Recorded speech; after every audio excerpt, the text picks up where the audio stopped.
Those who have swords and know how to use them, but keep them sheathed, will inherit the world. You said that a harmless man is not a good man. A good man is a very dangerous man who has that under voluntary control. How should people become more dangerous? Oh, becoming more articulate is definitely an array of weapons. So, I mean, physical prowess is something, and it's not nothing, that physical confidence that comes along with that as well. But the same thing replicated at the level of the ability to communicate and think, and that's a way broader field of battle and opportunity. So this is one thing that isn't taught well, especially to boys.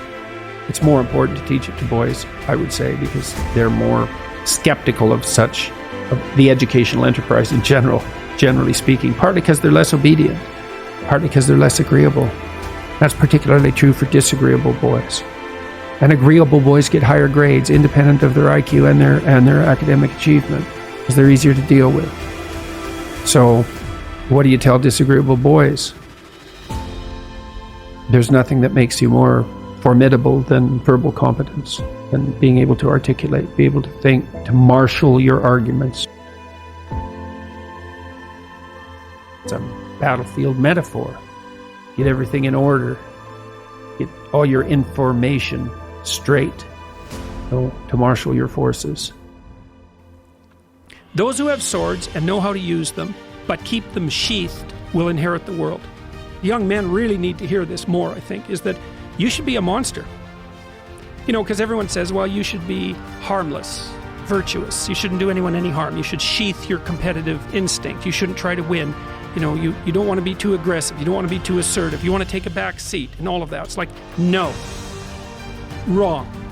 You should be a monster, an absolute monster, and then you should learn how to control it.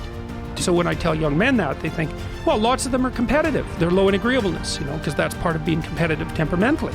It's like, is there something wrong with being competitive? There's nothing wrong with it. There's something wrong with cheating. There's something wrong with being a tyrant. There's something wrong with winning unfairly. All of those things are bad. But you don't want people to win? What's the difference between trying to win and striving?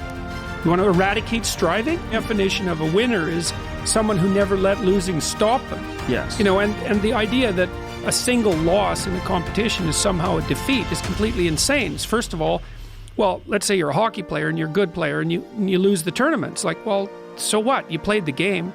You're increasing your skills. It's like there's always next time. Life isn't a game. It's a series of games. And the right ethic is to be the winner of the series of games. And part of that means you have to learn how to be a good loser, because you're not going to win every single game.